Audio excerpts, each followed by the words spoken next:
Hello, everybody. I'm Gareth. Happy nearly Christmas. It is Tuesday, the 24th of December, 2024. This is the Somewhere on Earth podcast from the Evergreen podcast community. And we're here at the All Is Joy studios in London.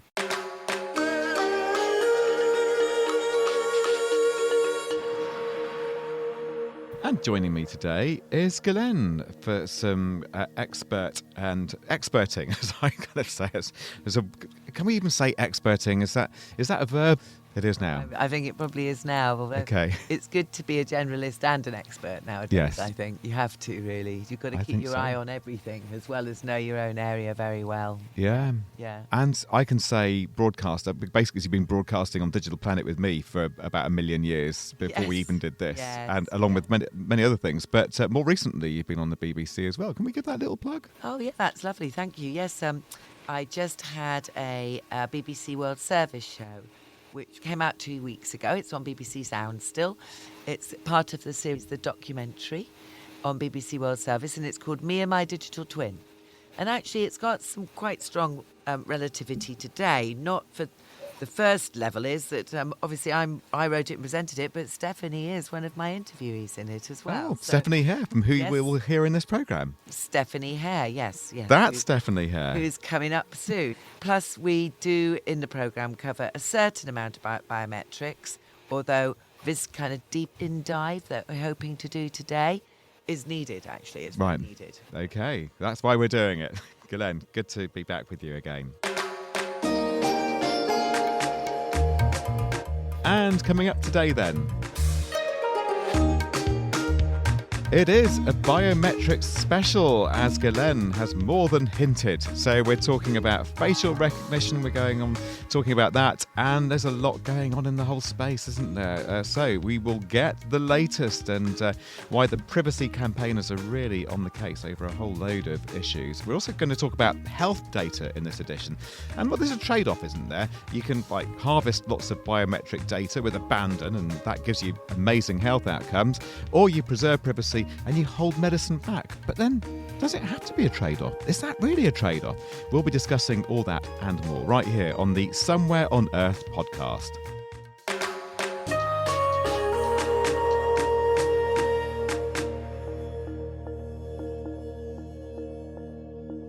So we are joined by the aforementioned biometrics expert, writer and general person who knows a lot about this, author. That's the word I'm looking for. Dr. Stephanie Hare, who is author of the book Technology is Not Neutral, a short guide to technology ethics. Greetings, Stephanie. How are you? I'm very well, thanks. How are you? All good, thank you. Welcome back to the podcast. And I just wonder if we can start by talking about some of what the UK government is doing. And of course, Stephanie, as you know, we like to pride ourselves on being a global technology podcast. So this isn't just going to be UK-centric today. But the UK is an interesting place to look to for no other reason that the government here is very interested in facial recognition. There is a certain amount of concern. The government says, in its words from its website, it says, enabling the use of trusted digital identity services in the UK, digital identities give people another way to securely prove things about themselves, such as who they are or what their age is, without having to present physical documents. So the second part of all that, Stephanie, sounds completely uncontroversial. It is a way that people can prove who they are. Do we need to question that premise, or can we get beyond that and think about more about what the UK government is proposing? Do you know what? I worry that I'm having a change of thinking on this topic, so it's good for us to challenge it together. So on the one hand, this country is really different compared to a lot of its European counterparts in that we don't require people to have a national identity card.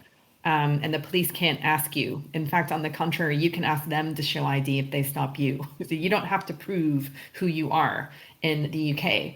But it is true that we are moving towards, a different kind of world now where things are increasingly being digitized, asking people to keep up with all the different types of ID that you could have, some of which costs money, like getting a driver's license costs money, getting a passport costs money. We don't think that's weird. I have both of those things, and I don't think that the state is violating my privacy. If anything, it would be kind of nice to have all these things centralized as a citizen when I'm looking to prove my ID or have it linked up to all my various things that make me a British citizen. So I'm just thinking about it now and thinking just from a convenience standpoint, fighting identity theft and fraud online, which when you talk to the police, that's one of the biggest things they have to fight. And banks hate it as well, obviously. And I'm sure consumers do. It could be handy for that. And then I just think in terms of where the world is going, is it weird that we're holding out? So I'm challenging myself on this because I travel a lot now, and pretty much every other country has my biometric data, given how much I travel internationally, but not the one I live in, Yeah. right? So that's weird. Yeah, so your fingerprints are on lots of different airport scanners, or at least And my iris scans. I've had to travel to iris the as well. Middle East. Wow. They've done my face, my eyes, my fingerprints, and you don't have a choice. You just show up at Dubai Airport, and that's it. They've got you. But the French have me as well. And anyone who goes to the United States who's not American, their stuff is all taken, and it's held for 75 years. So just because I'm American as well, I don't have that biometric data stored in the United States, but I do in other countries. So like that's what I mean. My thinking when I wrote my book a few years ago was, I think, from a different time and experience already, just in the, it's been almost 3 years since I published that. My own experience traveling around the world has made me think this is so weird. I'm fighting to protect my privacy in my own country, but I can't protect it abroad. And also, I actually think there's like a digital and identity equality question of, if you can't afford to have a driver's license or a passport, both of which are really not cheap in the UK, does that actually stop people from being able to prove their identity when they need to? Versus if they were given a free identity card that the state just provided that and they could use it for all their stuff, is that not better? Actually, I don't know. Okay. So far we've been so we talked a little bit about iris, a little bit about fingerprints in the context of travelling, going into airports and entering different countries. That little statement I read from the UK government is really just about the idea of trusted digital identity services. So that little line that I certainly cherry-picked doesn't have anything to do with biometrics. So what I'm wondering from you, Stephanie, and we'll get a response from Ghislaine, is what's the UK saying, if anything, about biometrics? Is it saying now that it's considering having all UK citizens submit an iris scan or fingerprints, or where does biometrics come into this?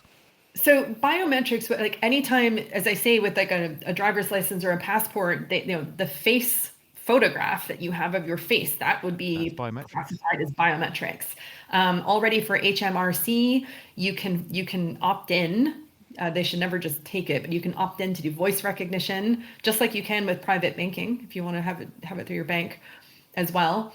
Although, given where we are now with generative AI, it's actually quite easy to fake people's voices and their faces, frankly. So that's the other thing is you're playing whack-a-mole with biometrics and any kind of identity. There's always ways to commit fraud.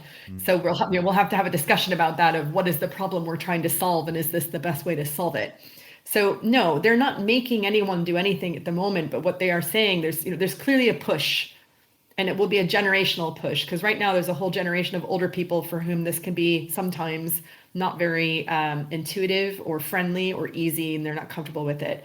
But you will see this country over time gradually move to put everybody into a digital identity framework, because it is a productivity hack and it's cheaper. What's your take on this then, Ghislaine? Digital identity and then bringing biometrics into it. Well, as we've heard, the photo is, yes, I should have known, of course it's a biometric. But the thing is, just on that, we tend not to think about that. I know facial recognition, if you have to present your face in front of a scanner, but just going to one of those little booths and having a photo taken for your passport, to me, that's never really felt like biometrics, kind of, even though it is. Yes, it's facial and gait, G-A-I-T, are the main ones. The way we walk then, yes, the gait analysis. But just going back a bit, I think Stephanie's really right. We have had this quite pride in the UK for not having to carry around a digital identity card.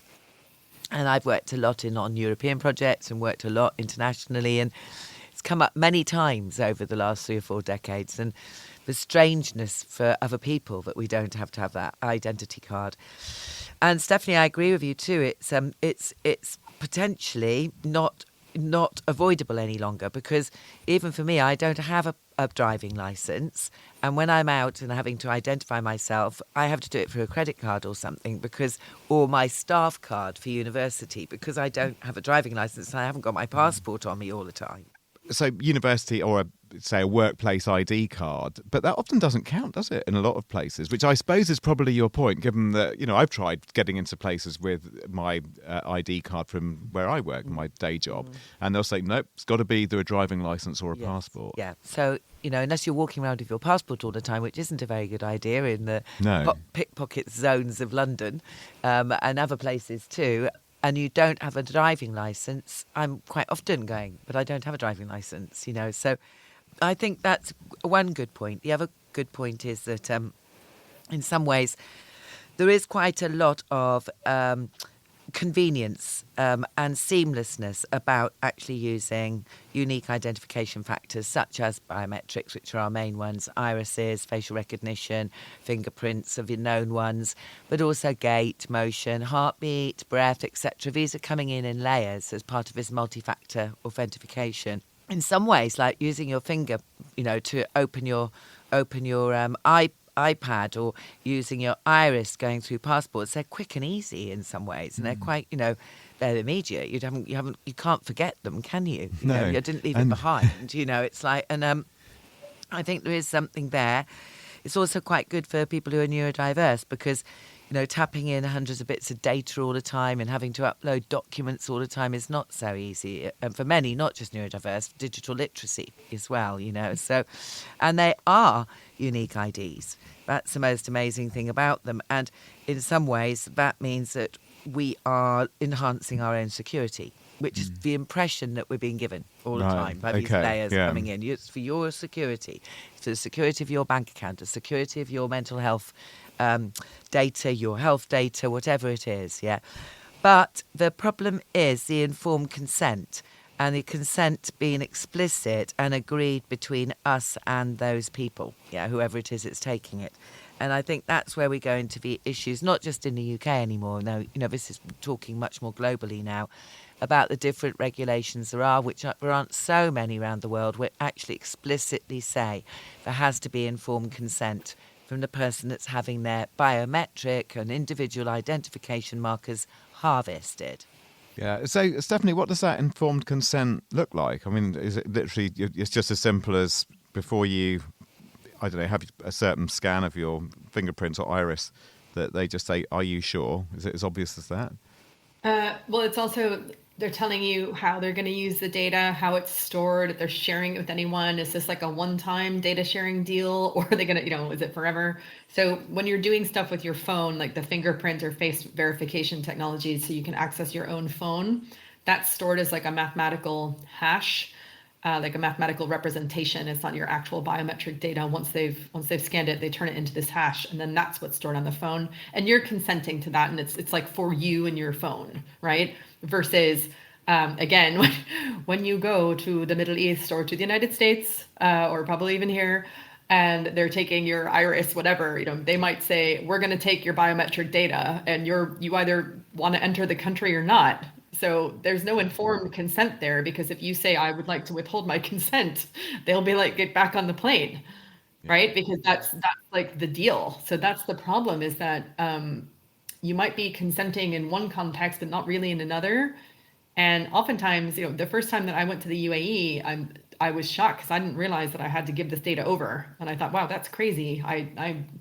I was informed, but I had no consent, and I have no idea how that data is being used, how long it's being stored, anything. But of course, it's true for all non-US citizens who go to the US, they take that data as well, right? So this is an equal opportunity thing for governments, which is interesting. Do you trust a government more than you would a company? Ooh, depends on the government, depends on the company.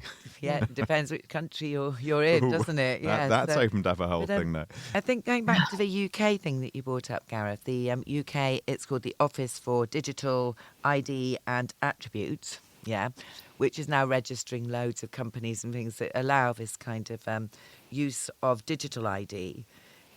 Maybe to actually, it could be as simple as uploading, taking a photograph and uploading a form which has got your picture on it, and then validate, the AI validate, goes, yes, that is the real form. And then you have to upload a picture of yourself there and then and upload that as well. So go, yes, that is the same person. Yeah, within the same, it can be that simple.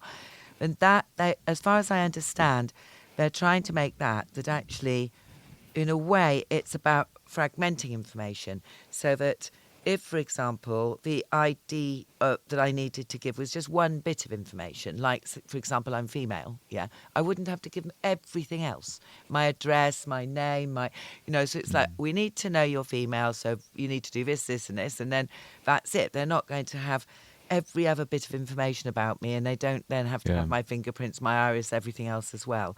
But I don't really know if that's working or not, because it's very new, this. Yeah. Right, okay. Well, it is something we will keep an eye on as that eye is being iris scanned.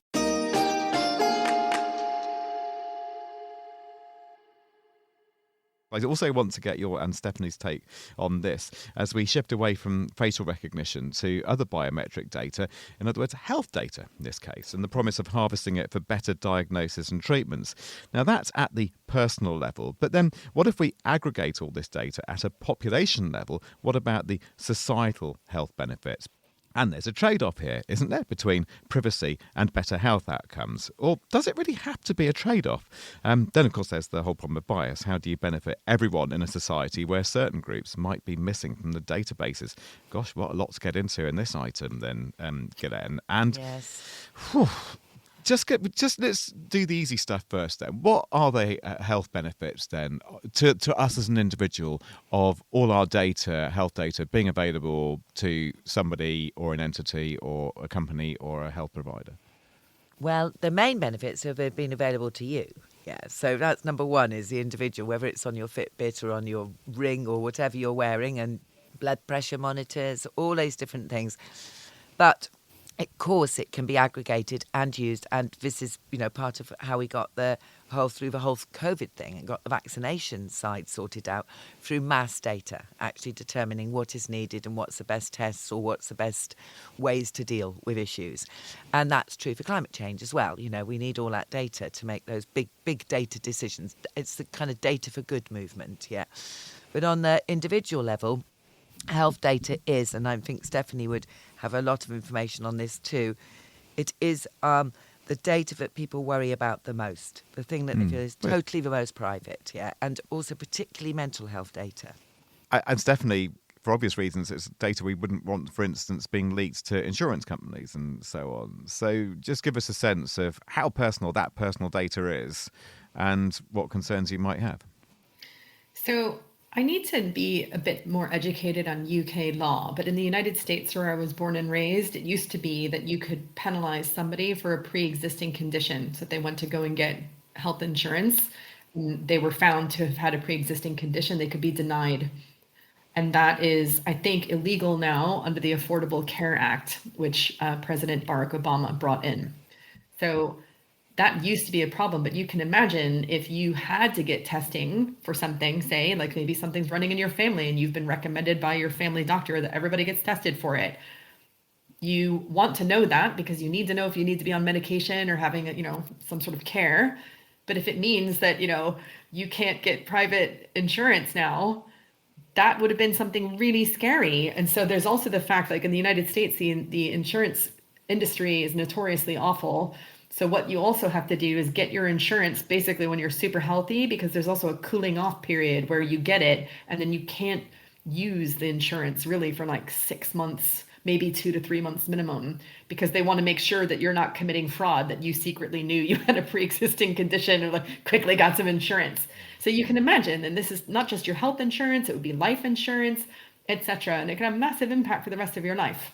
Yeah, so that's in the health insurance model. But what about, say, putting that to one side as well then, the trade-off, or you can tell me if there needs to be a trade-off between giving up, say, a load of your health information in order to get some kind of health benefit, or do you withhold that information and then risk not really having any sort of help or having the right treatment? Just give us an idea of the trade-offs there. And then we'll start with Stephanie, and I'm sure Ghislaine's going to have a thought. I mean, I think if you are in a situation where you are being told by medical professionals, we need to have this information from you in order to provide optimum care, you're going to hand over that information. And then the question is, you as the patient shouldn't have to be making this call. The healthcare system in your country should be designing data sharing in such a way that somebody is not penalized and, in fact, is incentivized precisely for what we're discussing here, which is that if you're agreeing to hand over your data, and it can be done in a way that's privacy preserving for you, but the whole community, the whole of your society gets to benefit from people sharing data, the incentive should be that you're doing that and you're even rewarded for it, because that's going to advance healthcare and eventually make sure that we all stay healthier, right? So like, that's what I'm saying. This should not be left up to capitalism to solve. This has to, hey, we need top cryptography to protect people's data, and that that exists and can be done. But B, the market incentives have to come from government. They cannot come from the private sector, because the private sector has a different incentive, which is rewarding shareholder value, not keeping you healthy and alive and your family too. Ghislaine. Yes, no, I think that's spot on. We are at a very, very bizarre kind of tipping point between this whole thing of privacy and particularly of health data, where it's not just about working out how you can prevent something anymore. You've got something problem with you and you need preventative support. It's actually now, most of it's about prediction. Yeah. So you can, work out, predict ahead what could be possibly happening to you if you don't take certain choices. Yeah. So this balance between private and our own selves and the government or our healthcare systems is at a really difficult tipping point, and I don't know how it's going to go, but there needs to be, as Stephanie's saying, a lot more discussion about it, and I think we need a lot more public education. We can't tell people exactly what the final thing is or the solutions, but at least we can educate people to keep an eye on their data, to secure their data, to make sure they're using it in the right way, not to give it to the wrong people, not to give it without knowing what that deal is in the consent situation. Yeah. And just before we leave it then, as a final point, but an important one, which is about bias in health data and the number of people, minority ethnicity groups, for instance, and other groups who may be missing from the health data, but also, of course, need to and are entitled to have the same benefits from the data as anybody else. Stephanie first then, how do we get round this problem? Is it as crude literally as going after lots of people who are missed or not represented at all and literally trying to grab all their data? I mean, it sounds a bit draconian, but is that the only way it happens? Well, you'll be delighted to know that we actually don't take a lot of health data from half the population, known as women. Because particularly in medical trials, when you're trialing drug treatments, but also just looking to understand conditions, it has been thought that women's hormonal fluctuations throughout the month make them unreliable data subjects. So as a result, you end up having things like doctors being trained to spot what the symptoms of a heart attack are based on what heart attacks are most like in men, which are very different symptoms than how a heart attack manifests in women. So that's a really great example of you think this has nothing to do with women having periods, and yet here we are. The classic widow grabber symptoms of the painful shot up the left arm are much more, for example, typical in men and based on male data than on women, who tend to show things more like flu-like symptoms and exhaustion.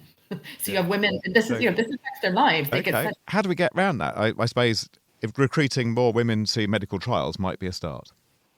Yeah, I mean, and so first thing is admitting that we have a problem. We now know that this is an issue, and thinking, okay, how are we therefore going to start doing sex disaggregated data for a start? So how do you classify male data and biological female data separately and compare them together over the whole population cohort, so that you can see and identify when women have different symptoms for drug or for illnesses or injuries, and also when they need different kinds of medication, because our bodies are not the same. And hormone stuff aside, just in terms of the physics of our body, they're not the same.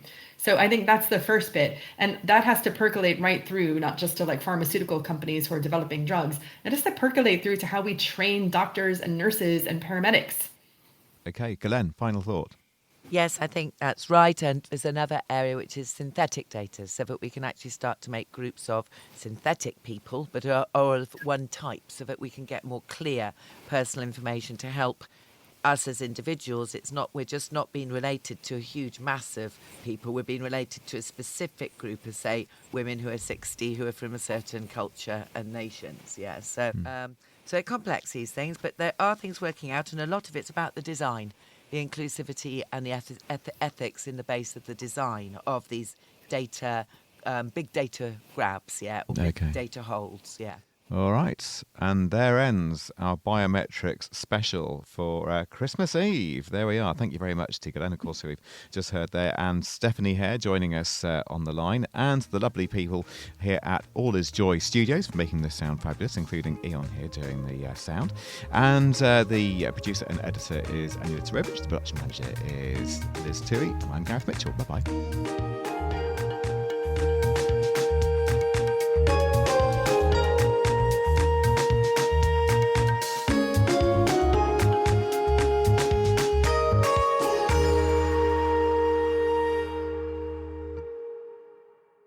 Hi, everyone. It's Michael Calore, Director of Consumer Tech and Culture at Wired, here with my colleagues, senior writer Lauren Good. Hello. And Wired contributor Zoe Schiffer. Hey, everyone. We're here to tell you about our new podcast, Uncanny Valley, a show about the people, power, and influence of Silicon Valley. Every week, we get together to talk about how technology and culture from the Valley is influencing our everyday lives. We dig into questions like, will we ever get our privacy back? Is OpenAI for real? And how are Silicon Valley billionaires impacting U.S. elections? The first episode of Uncanny Valley comes out on October 31st. Listen wherever you get your podcasts.